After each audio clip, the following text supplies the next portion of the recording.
जय हिंद जय भारत। मैं राम कुमार आपका अपने परिवार क्लब राम कुमार में आप सब भाई बहनों का हार्दिक स्वागत करता हूं। तो अध्याय 4 अपन पढ़ने वाले भूगोल का कृषि। तो कृषि का ऑब्जेक्टिव क्वेश्चन अपन हल करने वाले क्लास 10th की है, बोर्ड एग्जाम आने वाले हैं आपके, तो बिल्कुल भी घबराए नहीं। क्वेश्चन पहला है कि निम्न में कौन खरीफ की फसल है? तो आप कहोगे बी तथा सी, मतलब धान भी हो और कपास भी है, तो इसलिए ऑप्शन नंबर डी आपका सही हो जाएगा। कृषि आधारित उद्योग का उदाहरण बताइए, तो सूती वस्त्र उद्योग होता है। रबी की फसलों के बोए जाने का समय अक्टूबर से दिसंबर होता है। निम्न में से कौन रबी की फसल है? तो चना, इसके लिए ट्रिक होती है आ चना जो गरम, तो आलू चना जौ राई गेहूं, ये इसके क्या होते हैं? रबी की फसलें होती हैं। कर्तन एवं दहन कृषि, जो झूम कृषि होती है, निम्नलिखित में किस राज्य में अपनाई जाएगी? तो मिजोरम द्वारा। बिल्कुल याद कर लिए, मोस्ट इंपोर्टेंट क्वेश्चन मेरे कंपटीशन एग्जाम में पूछा गया था। झूम कृषि कहाँ होती है? तो मिजोरम में। निम्न में से किसको कृषि का सहायक क्षेत्रक भी कहते हैं? तो प्राथमिक क्षेत्र में आती है जो कृषि होती है अपनी। निम्नलिखित में से प्राथमिक क्षेत्र का क्रियाकलाप क्या है? तो आप इसका क्रियाकलाप समझ सकते हैं कि इसमें मछली पकड़ना भी होता है, कृषि भी होती है और गुड़ बनाना भी होता है। तो सॉरी, डेयरी, मतलब गुड़ बनाना अलग क्षेत्र में आ जाता है, लेकिन प्राथमिक क्षेत्र में अपना कृषि है, डेयरी है और मछली पकड़ना है। तो ऑप्शन नंबर सी इसका सही हो जाएगा। फिर कह रहा है निम्नलिखित में से कौन सा उस कृषि प्रणाली को दर्शाता है जिसमें एक ही फसल लंबे चौड़े क्षेत्रों में उगाई जाती है? तो आप कहोगे वो होता है ऑप्शन नंबर बॉम्बे रोपण कृषि। इनमें से कौन सी खरीफ की फसल नहीं है? तो वो चना जो है वो खरीफ की फसल नहीं है। चावल है, मोटे अनाज है, कपास है। इनमें से कौन सी एक फलीदार फसल है? तो आप कहेंगे दाल है, जो फलीदार मतलब फली लगती है दालों की। खरीफ की फसलों के बोए जाने का समय क्या है? तो आप कहोगे जून से जुलाई। निम्न से कौन सा रोपण कृषि की फसल है? तो आप कहोगे कहवा भी है और कपास भी, इसीलिए ऑप्शन नंबर डी हो जाएगा आपका। भारत में जीविका का प्रमुख स्रोत है? तो आप सब कहोगे कृषि है, कृषि पर निर्भर है भारत अधिकतर।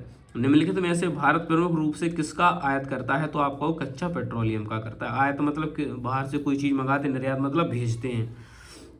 भूदान आंदोलन किसके द्वारा आरंभ किया गया था? विनोबा भावे द्वारा। श्वेत क्रांति संबंधित दुग्ध उत्पादन। श्वेत दूध कैसा रहता? सफेद रहता है, और श्वेत मतलब सफेद, तो दुग्ध उत्पादन से, दूध उत्पादन से।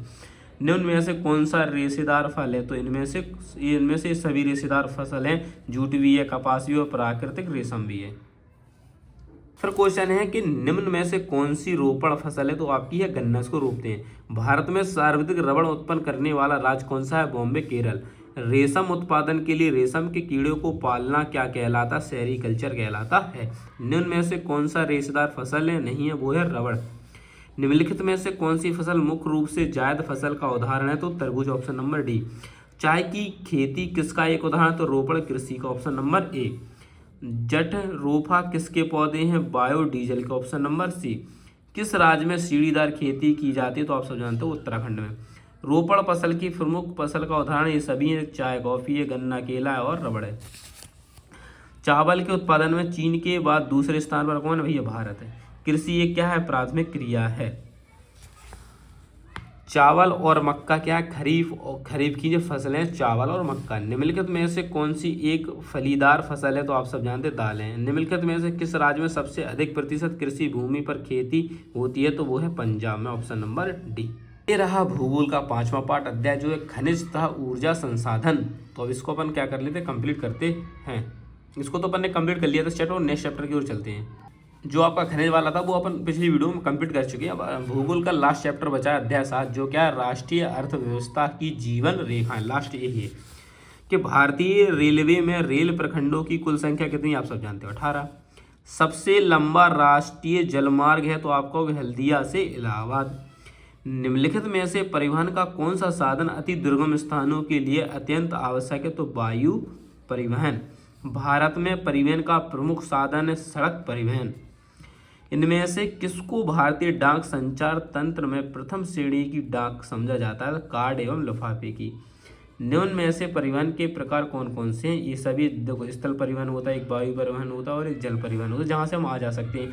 हम एरोप्लेन से भी जा सकते हैं। सड़क से मतलब क्या है? अपन सड़क से मतलब बस से जा सकते हैं और ट्रेन से जा सकते हैं।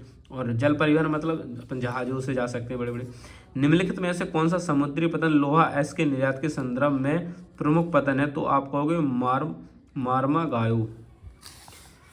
फिर भारत में प्रकाशित समाचार पत्रों की सबसे बड़ी संख्या निम्नलिखित में से किस भाषा में है? तो आप कहोगे हिंदी में।